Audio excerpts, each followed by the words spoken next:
Good morning, everybody. During this time of social and physical distancing, SACPA believes it's important to keep engaging with the public on important issues of the day. And in order to do so, we are very thankful for the continuing support we receive from the University of Lethbridge, Shaw Spotlight, and the Lethbridge Herald. Today's speaker is Bill Ginther, Executive Director of the Lethbridge Soup Kitchen. He came to this role after having spent most of his career in international relief and development with a focus on food security, primarily in Eastern Africa. Welcome, Bill. It's a pleasure to have you here, and we look forward to your talk. Thank you very much for the introduction. I want to first of all say thank you to SACPA for inviting me to share a little bit about what has been my passion over many years, which has now continued in the role that I currently occupy as has been identified. And that is having the opportunity to provide leadership to our organization as we continue to provide hot and nutritious meals to our homeless neighbors. We do what we do from a Christian perspective with a biblical mandate as spelled out in Matthew 25, which says in part that what we do for those in need, we do unto him. My personal approach to the work we do is to respect our guests and to do everything that we can to restore and enhance their dignity. With that in mind, we have done everything we can to upgrade our rented facility provided by the City of Lethbridge. I'm just going to bear with me a little bit while I scroll here. To create a warm and welcoming environment for those we serve.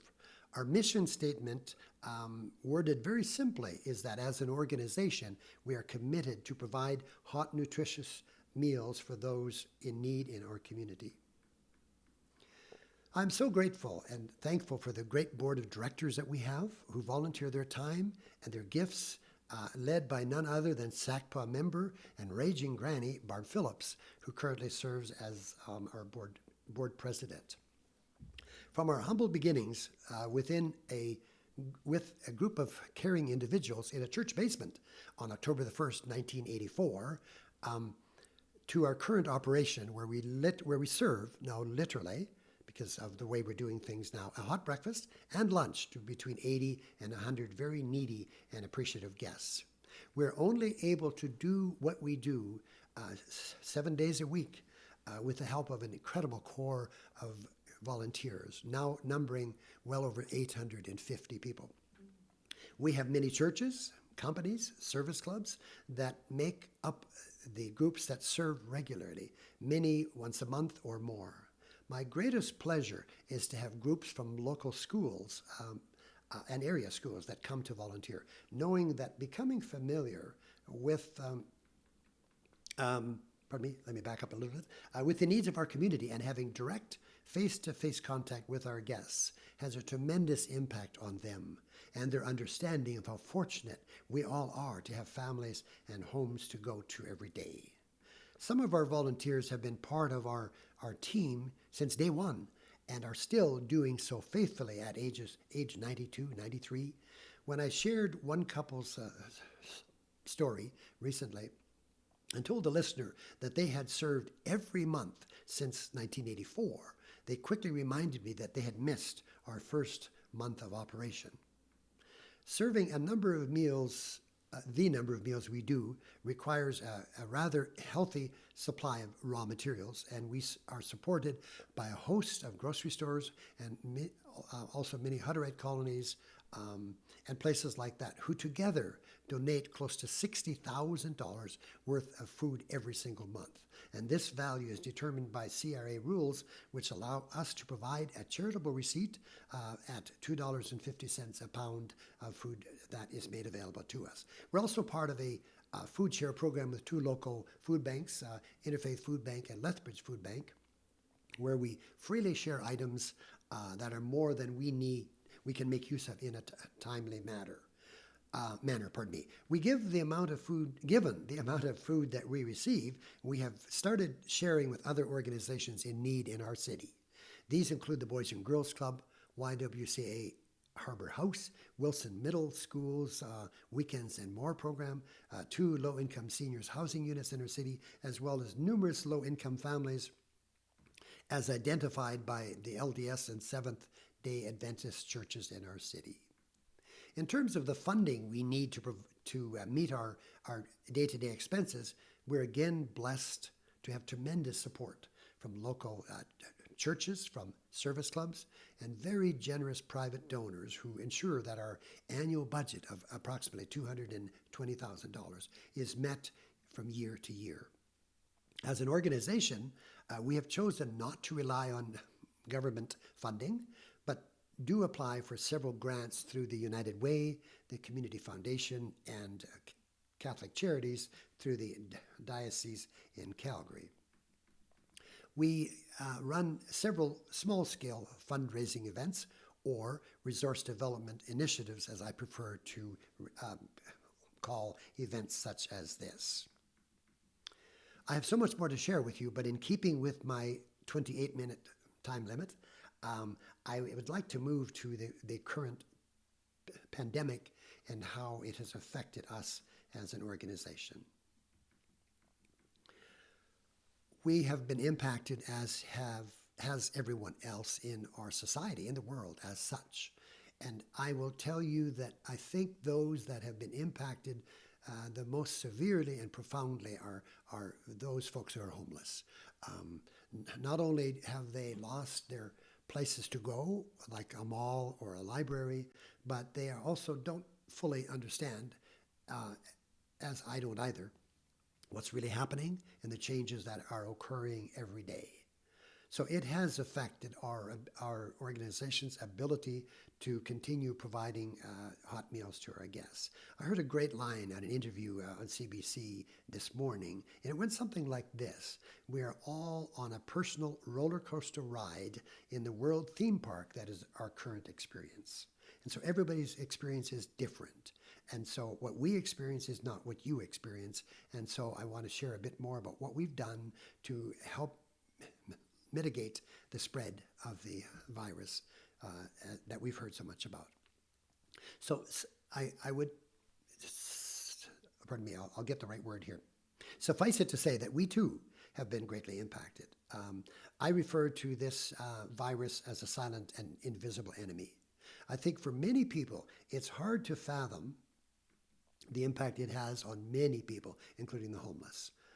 As an organization, we are keenly aware of the day-to-day changes and suggestions provided to us and all of us through the various government departments and have done everything possible to adhere to many recommendations regarding what was once called social distancing and now called physical distancing.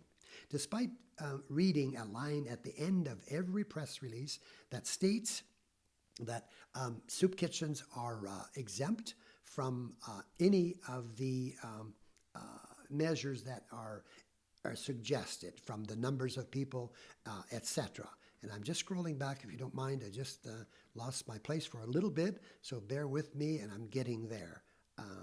Sometimes computers roll up faster than we'd like them to. So again, despite being told that we're exempt, we have still done everything possible to implement measures that will provide a safe environment for our guests, our volunteers, and our staff. This includes things like marking areas of the floor in our building into 2-meter sections and insisting that all of our volunteers and staff respect that distance unless they are from the same family household. We have introduced stringent hand-washing measures for everyone, to the point where I share with people you should wash your hands somewhat like if you were slicing up jalapeno peppers and then touching your eye. I guess that's what I was trying to say. We require that all of those who are preparing or serving food wear disposable gloves at all times and to change them with every change of kitchen duties. Within our dining room where we serve our guests, we have reduced the number of chairs per table to 2 from the original 8 that we had set up in the past, thereby ensuring that we have created adequate physical space between people. We have changed our serving methods from guests lining up for their food, which we had done for many, many years, to where we set the table with everything needed before our guests are ushered, invited to the table. No other interaction takes place between us and our guests except from a safe space. We're also insistent that there's no socializing, which is very common in the homeless population, by way of guests moving from table to table or sharing food. The only acceptable movement is entering and leaving our facility. For the past 3 weeks, we have utilized only single-serve dishes, cups, etc., which unfortunately have resulted in a significant cost to our organization and sadly creates a lot of extra garbage to the point where we have had to arrange for a dumpster. Some of you have picked up on, possibly seen numerous stories that have been done on the work that we're doing, and myself included. And the most recent one appeared on a new website called Spark YQL, where I referred to the pandemic as a dark cloud, which for us definitely has not only created a silver lining in the dark cloud, but a gold lining. And I'll explain that a little bit more. Since the onset of this life-changing event, we have seen a marked increase in food donations, as well as very generous cash donations to assist us with the work that we're doing. As we all know, many restaurants have been forced to close, and in the early stages, we were receiving a lot of perishable items when restaurants closed their doors and also went as far as to donate all of their product to us. It's been a bit of a challenge to utilize all of these items in a timely manner, and I have to say with a thankful heart that we have not had to throw out anything. We have provided some items to local farmers and people that have animals like, for example, rabbits, who gladly eat lettuce even if it's spoiled. There's so much more I could say about this, but I would simply want to add that our community, as usual, has stepped up in amazing ways, and we are more than grateful. I believe that we as an organization are one of very few, and maybe the only one, where for us, for all intents and purposes, it's business as usual. We are serving the same amount of meals as we did prior to this pandemic, and are in fact adding new programs, in particular our first ever Sunday evening meal we call the Chef's Table. This is an upscale style meal served by underemployed chefs and servers and other volunteers who are available.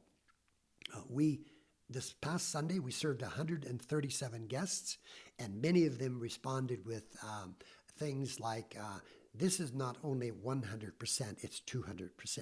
And so it just feels really good to up the ante, so to speak, to provide even better service than in the past. I am also convinced that we will continue to serve the style that we are now doing, hopefully with a few more people per table than we currently do.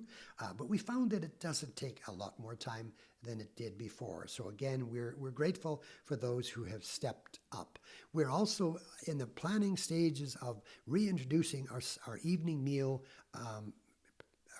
program, which will be served where our guests will be served a hot meal between 6 and 7 p.m. every day of the week, to add it to the Sunday that I've just mentioned. Now, given that many of our volunteers are older folks in their 70s and 80s, we have seen a significant drop in the number of regular volunteers whose children and grandchildren have encouraged them not to come. But many of these people have been replaced by a new group of younger volunteers, such as teachers and others whose jobs have been placed on hold on a temporary basis.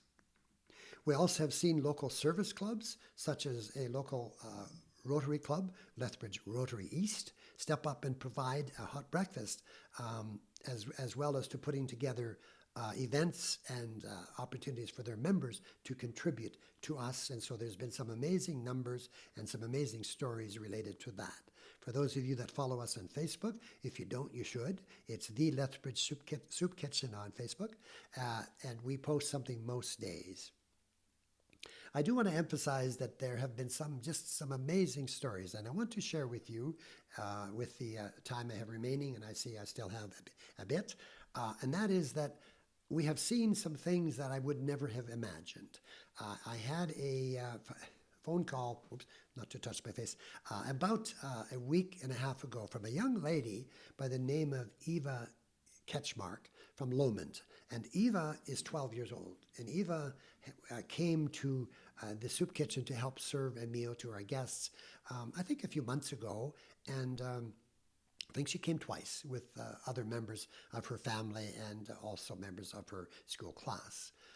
Eva was so moved by what she heard, as I normally, as much as possible, share with young people the impact that they're having and get them to fully understand how fortunate they are. And so she shared with me how her life was changed. Now, I was quite moved by that because we have a number of grandchildren that age, around that age. To hear someone say that my life was changed at 12 years old, I really wonder what the future holds for her. Eva is part of the area 4-H club, and what 4-H members do, at least the beef club, they raise a young calf from birth to market size and weight, which can be up to 1,000 pounds. Eva decided, given that the local or the current pandemic has not allowed their 4-H club to do their usual auction, that she would donate that animal to us. So we went out to visit her yesterday and did a story.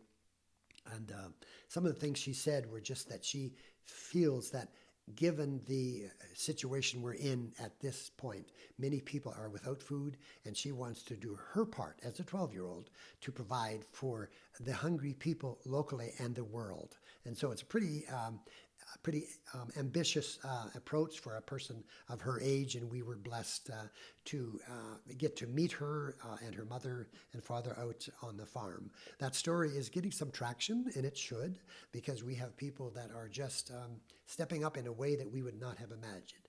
We will have access to this animal, which will be completely processed, cut, and wrapped, and frozen. And the family has also decided to pay the $600+ to pay for that, so it'll be no cost to us. And as we do with other animals that have been made available to us, we generally arrange for them to be cut up into things like ground beef, which we can use most readily, partially because a good percentage of our guests don't have teeth, so it makes it more difficult to eat a normal steak or something like that. I have to admit, it gives me a bit of pause to realize that we're cutting this expensive meat into ground beef, but it's something we need at this point, and so we will continue to do that as our needs. Many people reach me by phone and by email saying that we have food that we would like to donate, but we are feeling that we shouldn't leave our homes. And so they'll place the items in question on their steps, and I will go there after hours with great pleasure and simply retrieve these items, and they become a part of our inventory. As you can imagine, our inventory has increased a lot. Both our walk-in cooler and freezer have many items stacked on the floor, which we don't want to discuss too broadly, although I just have, because we like to stay within the health regulations and keep things neat and clean so that there's no risk of making anyone ill.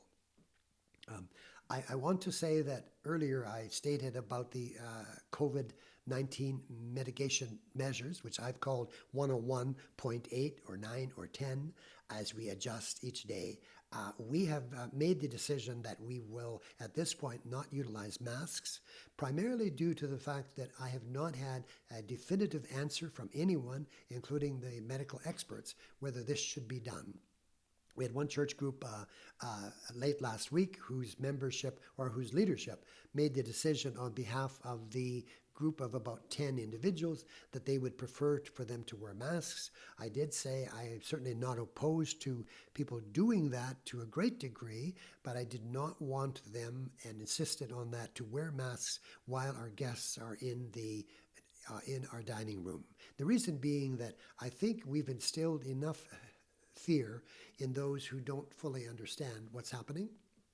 And I think to have them being served by, a large group of individuals looking like masked marauders, if I can say it that way, I think that instills unnecessary fear. So at this point, we have not been told that we need to.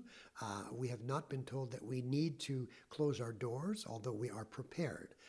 We have contingency plans in the event that we would reach that point where our doors could be closed. I've been part of a large discussion group, which is, I guess, referred to as an emergency measures approach, where we are prepared in the event that this pandemic would worsen. I don't know if there's a word for a pandemic that is worse than it was before. But we are prepared. We have plans in place that we would, in fact, prepare meals in our facility as we are able, as long as we're allowed to enter. And these would then be made available to people on a takeout basis, which is something that we have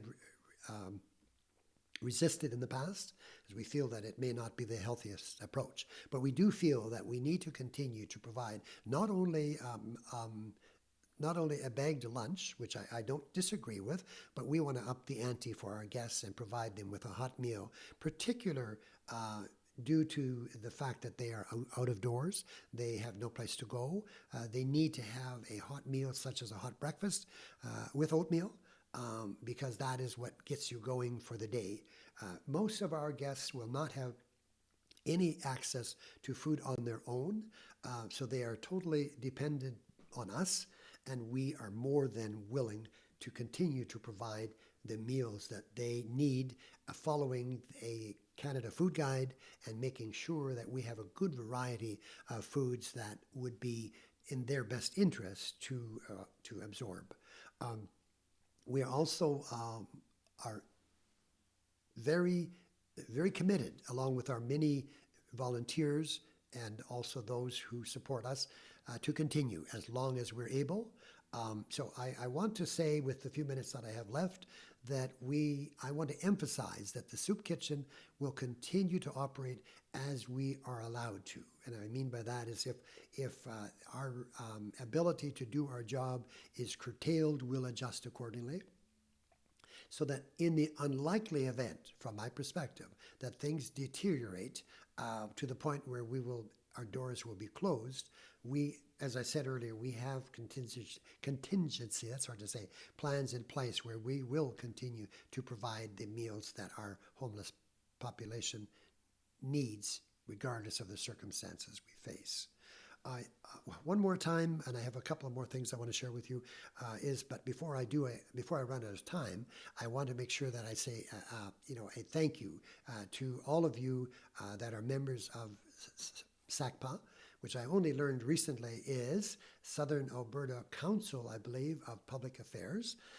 So obviously my first time sharing in this forum, but I also have met many people that are part of this, what I feel is a great organization that provides some valuable information, and I trust that the information I have shared will be considered valuable as well. So I want to again say thank you for affording me the opportunity to share just a little bit about the work that our volunteers and staff do to ensure that we are in fact providing hot, nutritious meals to the most vulnerable in our city. I do want to add that I feel that I would much prefer to have some of our dedicated volunteers in this spot rather than me. I know that we have many people that would have great things to say, and I am also deferring to them when some of the many news or media outlets come to see what we're doing. I would much rather have them share what's happening. But I do realize my responsibility. I do realize that I'm in a position to be the face of the Lethbridge Soup Kitchen, and I do that I'm honored to do that, and I do that with great pleasure. Some of you may know that this is my third unretirement job, and so I just feel that I have been placed here for a purpose.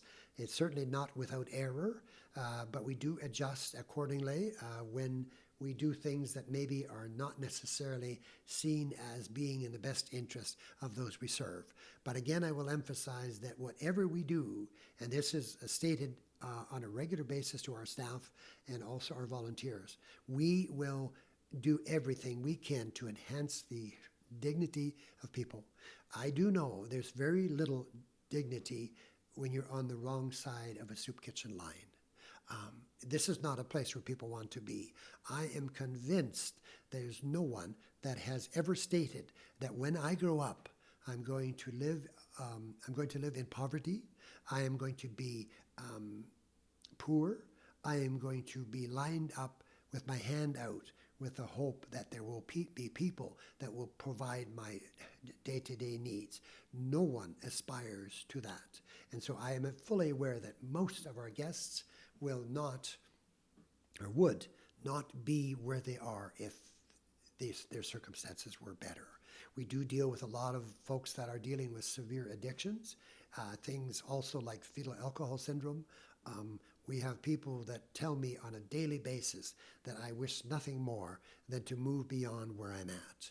And so I know our city is working diligently to rehome many people. I've heard the number of 150 that would not look after the homeless population that we currently have in our city. But I think we're doing things that we need to do.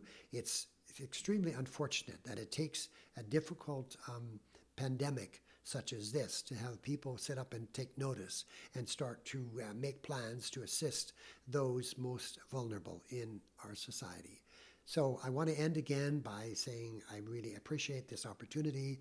I'm open to having anyone stop by if you feel safe at the soup kitchen, as long as you wear your gloves and not masks. And I am very excited about answering any of the questions which I think there may be. I do know one person who already told me they would ask a question. I want to share with you quickly that in terms of the answers to the questions, I will do my best to answer them, obviously to the best of my ability. But I've also been, it's been said that some of us know how to create an answer that sounds plausible. I won't go that route. I will resist the politician's approach and give you a non-answer. I will answer to the best of my ability, but recognizing that we are it's a very fluid situation. And what I say today may be different tomorrow, only because of what we have been told and continue to hear. So again, thank you for your patience. And I think this is very close to the end of the time that we have. So again, thank you very much. Thank you, Bill. Thank you for being here. And we certainly do have some questions that are lined up in the chat. So let me just start with Tim from the Lethbridge Herald has a question for you. We have had some people express their concerns about the lineups outside the soup kitchen. How are you ensuring better physical distancing out there? Well, it is a question that I knew I would be asked because they've been asked before. And my answer, I hope it's not too long an answer, but my answer to that is that it is extremely difficult and virtually impossible to control and physical distance folks that are homeless. As we know, homeless folks will gather. It's what they do. The gathering is for their own community because they don't have a place to gather. Secondly, they gather so that they can exchange those items that you and I would wish they didn't. They also are very, very community-minded in terms of they stick together like brothers and sisters. One of the things that we find very difficult, and we have realized that it is not our mandate, is to quote, control people outside of our building, because we know when they come in, we do have spaces allotted for them in 2-meter sections, and for the old school people, that's 5 feet, 11 and a half inches. But that is, as soon as they come into our building, we make sure that is followed. But when they leave our building, they will go right back together. I had one person reach me about 2 weeks ago and was very upset about that we weren't doing anything about the outside physical distancing. And my response to her, and it would be the same to everyone, if you want to come to our facility and assist us with the distancing outside, we would welcome you and we would wish you the best. Thank you. Bev Mandel congratulates you on the Sunday Chef's meal. Then we have Trevor Page asking a question. How many more are you serving since COVID-19? Well, very interestingly, we have realized smaller numbers, and I can't really say why that should be. We generally average between 75 and 90 in that range, depending on the weather. It depends on when people receive their AISH checks. We have realized that within the last week, many of our guests have received their GST checks. And so when that happens, people will tend to utilize those funds to check into a local hotel so they can actually have a bath and have a warm place and watch TV. We also have people that will go to local fast food establishments, which they can still do by walking in and walking out. And so our numbers have been down probably, I'm going to say, by about 20 to 25%, although that varies from meal to meal. Our evening meal last Sunday, we had 137, as I mentioned earlier. So I think this is a normal approach in terms of a normal reaction based on the climate, that it's nicer out, people are walking further. There are those who go out to the local ditches and pick up bottles for them to utilize for some additional money for cigarettes, etc. So I think our numbers will go back up. So not a significant number, I think a normal up and down sort of approach that we have seen for a long time. Thank you. Bev Mandel has a question for you. Are you still having volunteers? And if so, do they wear masks and gloves? And I know you've talked quite elaborately for masks, but maybe not talk too much about gloves. I know you've mentioned it, but... Yeah, we certainly do have an adequate number of people that are coming to volunteer. We don't need as many as we did. We often said we needed between 8 and 12 individuals to assist us with the meal preparation, serving, and also cleanup. Because of our style of serving 2 at a time per table, and we just basically move in to set the table and move out, there really isn't near as much work. The food that we prepare is exactly like it was, but it takes us less time to serve, less time to clean up, so our numbers are our required number of people to assist us is smaller. We have seen, as I mentioned earlier, a lot of younger people who are underemployed or who are on EI are now available. And I also know that there are many husbands whose wives, this could sound sexist, but many husbands whose wives really want them out of the house. Please go and do something. And so we're seeing that. And not only men, we're seeing a lot of young women, also students who are not as busy as they were. But moving to the wearing of masks, I mentioned earlier, and I'll just quickly share a bit about that.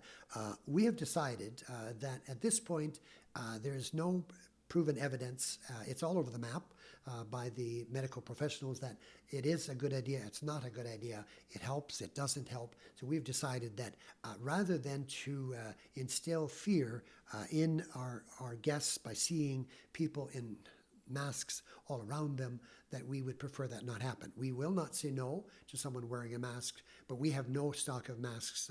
We have no stock of masks available to us. And gloves? Yes, absolutely. We have spent a lot on gloves. If someone wants to know, I'd be happy to share that. We make sure that gloves are worn at all times. There is not a person within our facility who is at all involved with food that is not wearing gloves. These gloves are, as I said earlier, they are used all the time. And if there's a change in the type of work, even moving from one type of food to the next, in particular, if someone were to use the washroom, I know that goes without saying, we exchange gloves many times during a shift. Thank you. Knut has a follow-up question on the volunteers. Knut Peterson. Mm-hmm. Regarding volunteers, is there a need because some regular volunteers are feeling compromised related to their age? And I think you kind of hinted at it, but maybe... Yeah, there is a need. We are finding that during our breakfast program, and breakfast generally isn't as, quote, elaborate as a noon meal would be, at least not in my home. So it takes fewer people during that breakfast preparation time. So we do need people during our lunchtime. We have managed with 4 people. It means a lot of rushing. I have moved out of my office and moved into the, not as much prep, but into the serving area.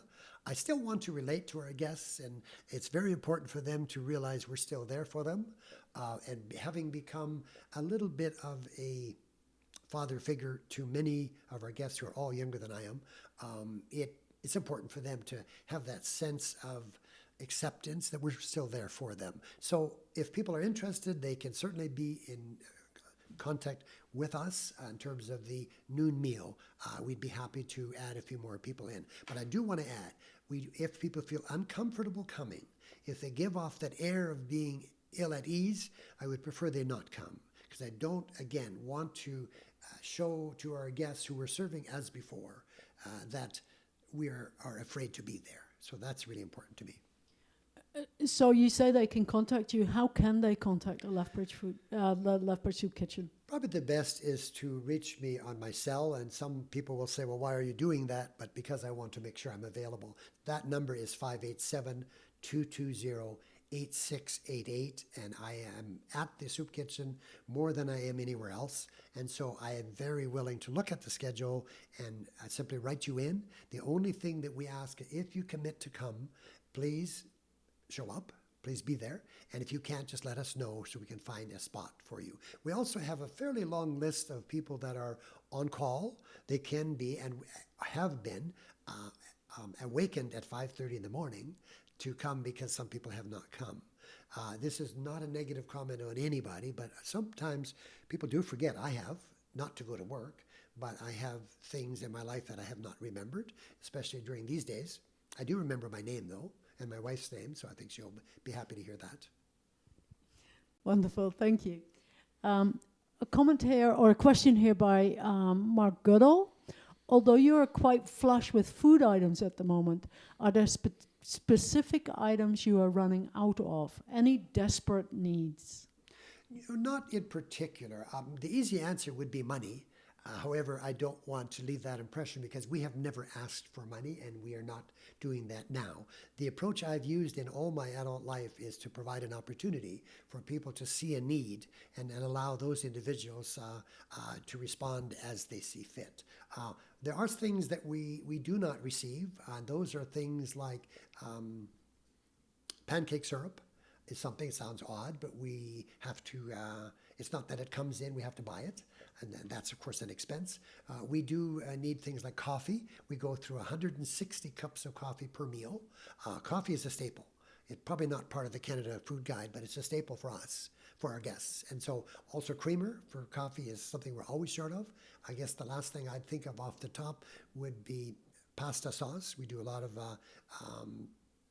our meals involve that product. And so those are things that we could utilize and would be happy to accept.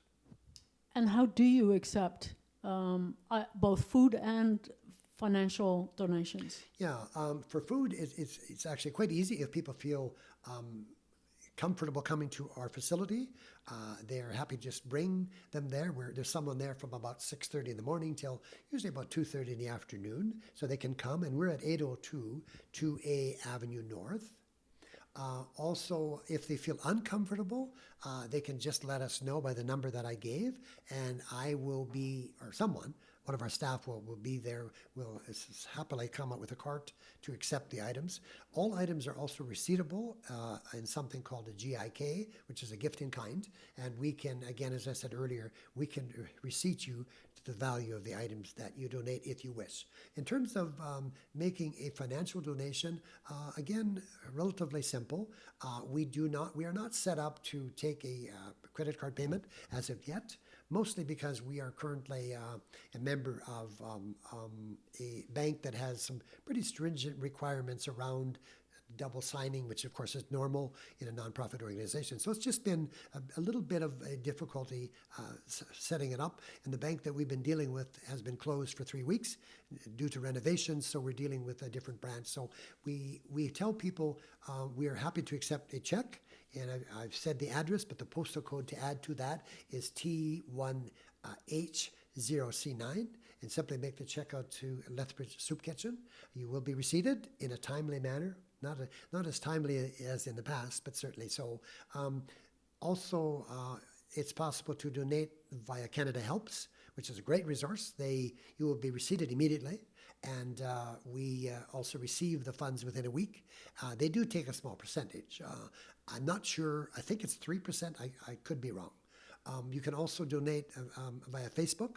There's several mediums, and if in doubt, you can always give me a call, and I can give you some options. I will also come to your home and pick up your check if you like, but I do insist I bring. If you let me know the amount, I will bring the receipt with you when I come. So I exchange the gift you give us for a receipt, which you get right there. Excellent, thank you. We have a question from Mike McGuagar.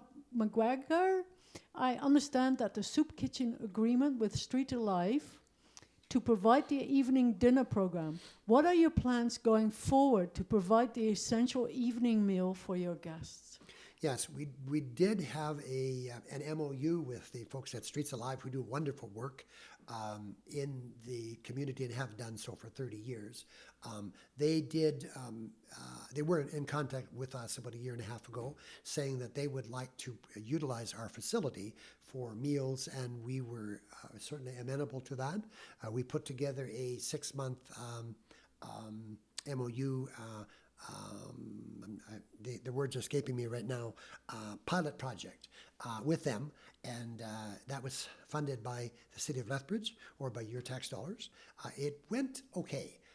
One of the things we found very quickly that some organizations are not that well set up to provide hot meals, and we found that to be the case. So there were a number of reasons why we decided not to continue, but we are moving forward. Our first evening meal is already has begun on Sunday evenings with a chef's table, the underemployed chefs, which is amazing. We have added, starting this coming week, so this is the first official announcement, is that we have Monday, Tuesday, Wednesday, and Friday, I think, are now already booked with groups. So we will be starting our evening meal program again Monday. I'm not certain at this point, depending how people respond. So if you have a group of people, 6 people that are willing to come once a month, once a week, occasionally, let me know, and we'll fill that schedule. I put the word out to LEMA, which is the Lethbridge Evangelical Ministerial Association, that we would like groups from different youth groups, family groupings, anyone that is willing. There's no experience needed. If you're willing, that's the first requirement. And so it will begin starting this week. Wonderful, thank you.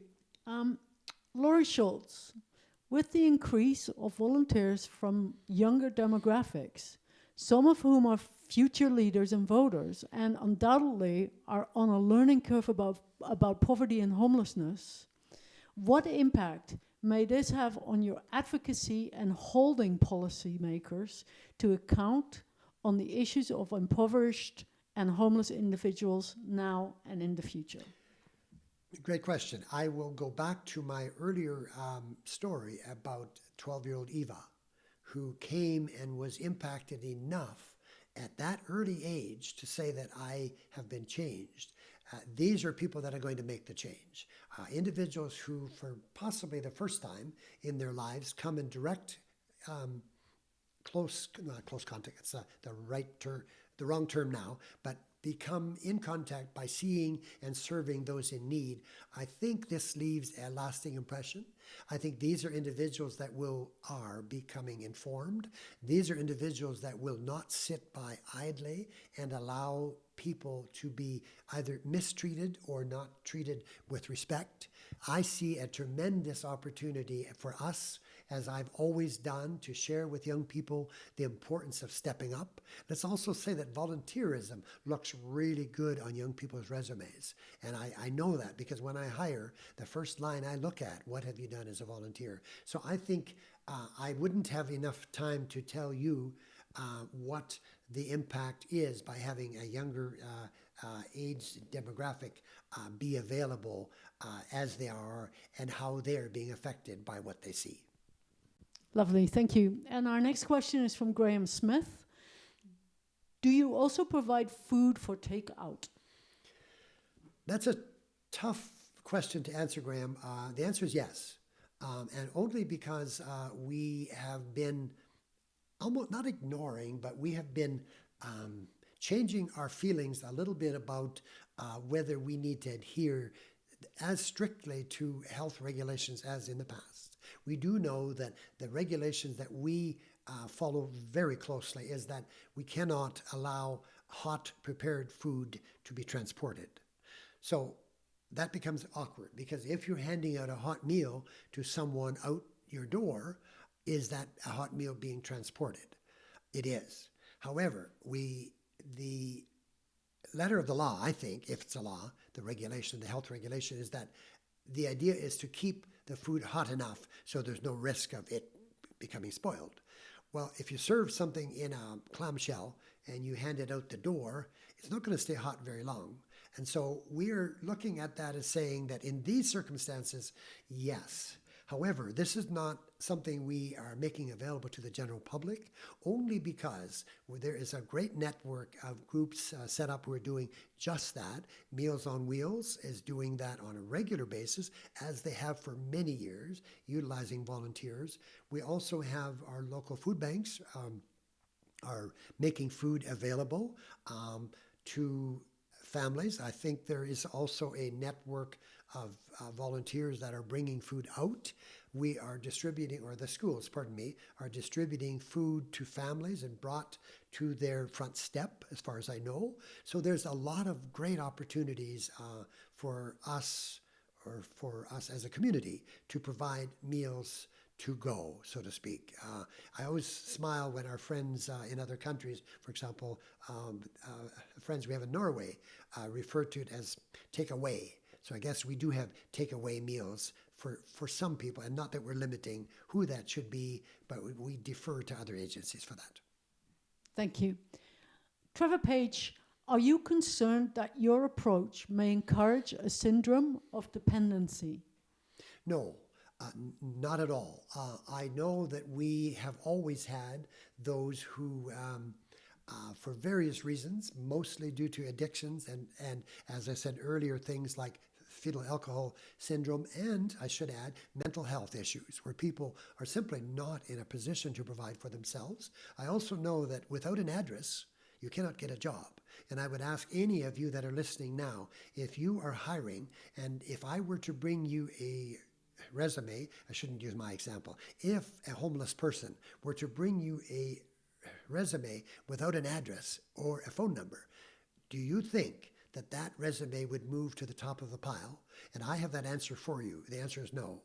And so if you give your address as the shelter or as the soup kitchen, everyone knows 802 2A North is our address. So no, I don't think we do. There's always that fear, and I'm going to go out on a limb and say there is a good possibility that maybe 2 to 5% of our guests are using the system. But if you can show me other parts of society where the system is not used, I would be very surprised, and I'd be happy to hear that. Not happy, but I'd be interested. So the answer is, do we develop dependency? I'm going to say no. Thank you. And Knut Peterson has a related question to Trevor's question. How many homeless people are there in Lethbridge, and are your guests the same every day?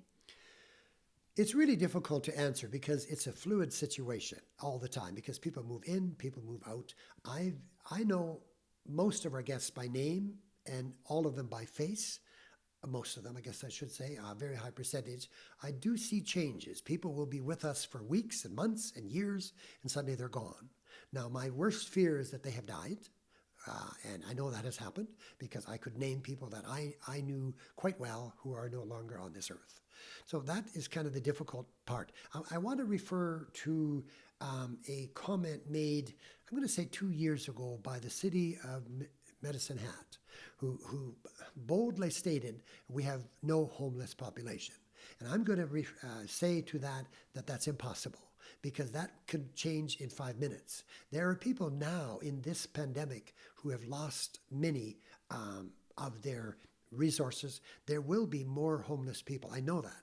People who have to renege on their mortgage payments. And I'm no expert. I'm not a banker in any way. But I do know that many people in North America live from paycheck to paycheck. And there are also many who are probably 2 paychecks away from not meeting their obligations. So there will be more. Are they the same ones? I'm not sure if I fully follow the question. Could I have it asked another time? Yes. So how many homeless people are there in Lethbridge, and are your guests the same every day? My best guess is that we're looking at between 225 and 250, only because that is a number that has been stated to me a number of times. There was a quote head count. There was a census done. I don't know when, but I'm not sure how accurate that is. It really depends on what you call someone who's homeless. If I am living with my friend and sleeping on his or her couch, am I homeless? It simply means that you don't have ownership of a place, or you don't have a rental agreement with a landlord. If you're living in your car and you consider that your home, are you homeless? If you're living in the shed in someone's backyard, that's not a home, are you homeless? So it's a difficult question to answer. Most of our guests are very consistent. We recognize who comes. We know who comes in the lineup first. We know who comes last. We know who comes when we're closed and insists that they need a meal after hours.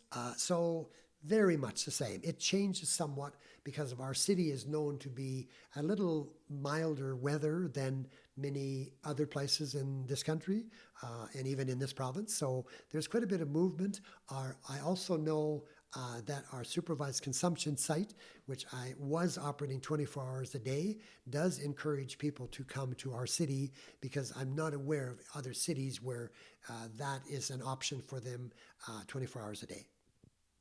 Thank you. And Knut Peterson has a second question.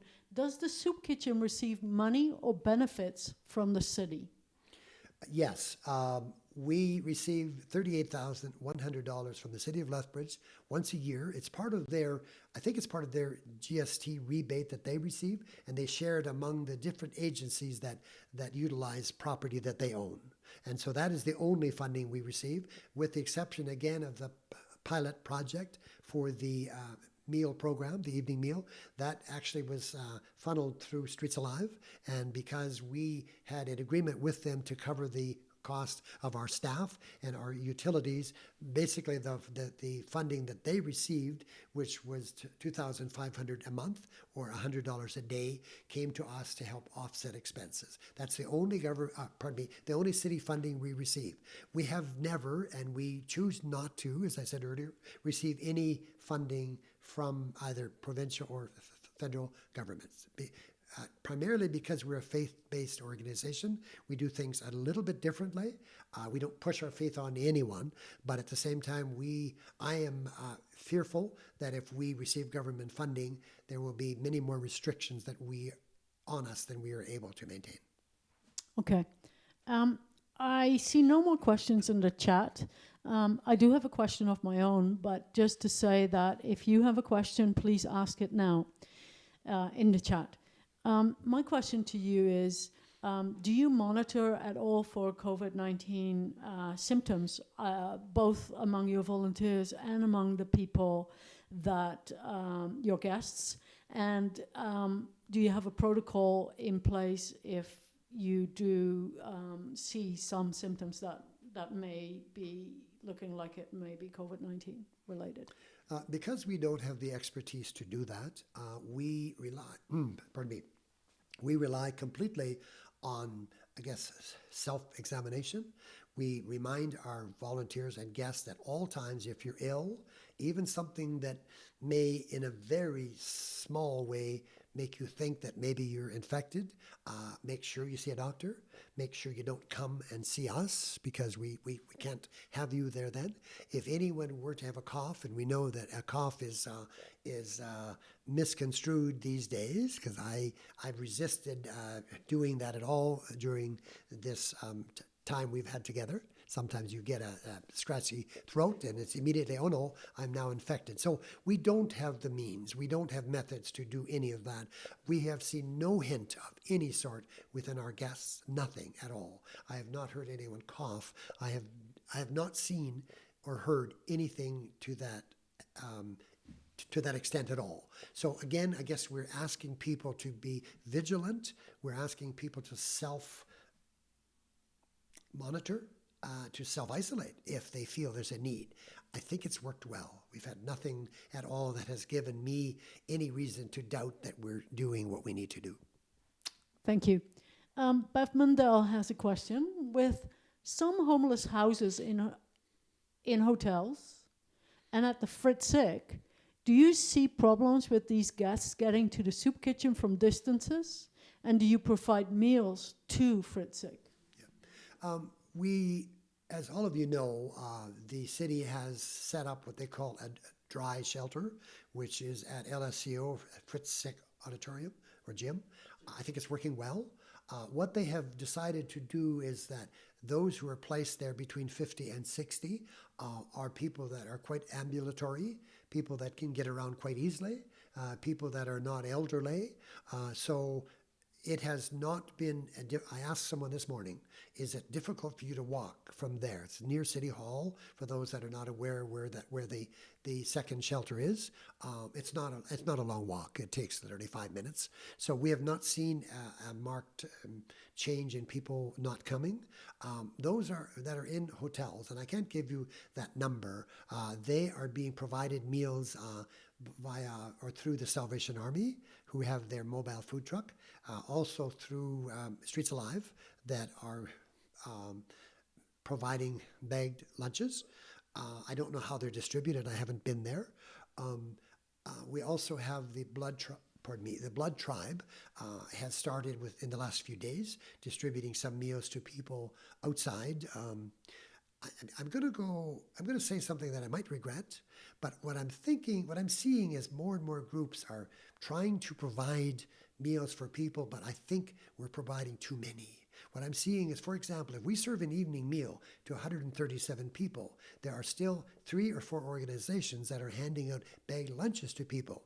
I'm afraid to say that if you looked in garbage bins and around town, you would see a good percentage of these bags that are scattered around, because I can only eat so much, and I know I eat more than I should, but I don't see how this many meals should be provided. I guess I'm urging all organizations who may be listening, or those of you that would be willing to share that, let's try to centralize what we do. We do that with our shelters. We don't have them scattered throughout the city. We do that with our services in our city. But I'm finding, and I think people mean well, they're stepping up and thinking that we need to provide yet another meal. I have heard of people handing out bagged lunches at 10 o'clock at night outside the consumption site. And I'm saying, why? Everyone had how many meals today? And people are not going hungry. So I would just deplore people, I think that's the right word, to think about what you're doing. Is it really being helpful? If you're being helpful, you should partner with an agency such as the Soup Kitchen, who's already doing this. Our capacity, we're way beyond our capacity. We have space to offer food for 150 people, not at one time. We do only 20-ish in our building at one time, right? But don't try to be everything to everybody. We're trying to do our one part. We're staying within the food service area only. We're not doing any of the other much needed services. So I would really urge other agencies who are trying to do their best, stay with what you know. Stay with what you know is needed. Don't duplicate and provide services that are over and above what is needed. Thank you. And then a question by Graham Smith. What are the most favorite dishes? Wow, that's really hard to answer. I guess I would have to say that a lot of our guests, as I said earlier, don't have teeth. And I don't know the number, but quite a few that don't really have a proper way of chewing. So there's things that we, shepherd's pie is a favorite. Interestingly, hot dogs are a favorite. We don't do them often. We do soup. We're a soup kitchen. Doesn't mean we do soup very often. things, and desserts are probably the favorite. And I think that's not new. Lemon pie, if you have some of those, they would be literally devoured within minutes. So hot meals is really what we're looking for. We get zero complaints. We do not. We have a full meal, a main dish. We have a salad, always have a good fresh salad. We always have dessert. We always have lots to drink. We always have coffee. So I can't say that there would be a favorite. They do really like chicken, which we don't have very much of. But yeah, they like pretty well anything. Thank you. Laurie Schultz, have you been able to confirm meals are being thrown away? Yes. I have seen a lot, not only out in the public, but in our parking lot, because meals are served there in the evening as well, like bagged lunches. I see a lot of remnants of meals all around town.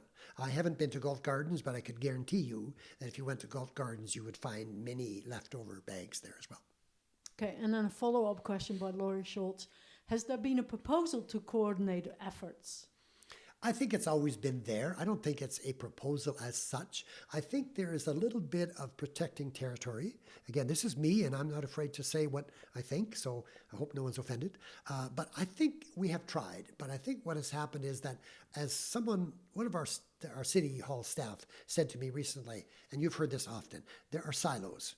And we have done a very good job of establishing a silo. This is our area. Don't you enter there, right? And I think those silos have to be broken down. I think we need to communicate more. I think we need to say, is what we're doing effective? Just because I'm providing a meal does not necessarily, here I go, pardon me, does not necessarily mean that it's what is needed. Okay, and with that was the last question. I want to thank you very much for coming here today and for speaking to SACPA. And I think with that, we'll sign off. Thank you, everybody. Thank you. Now I can cough.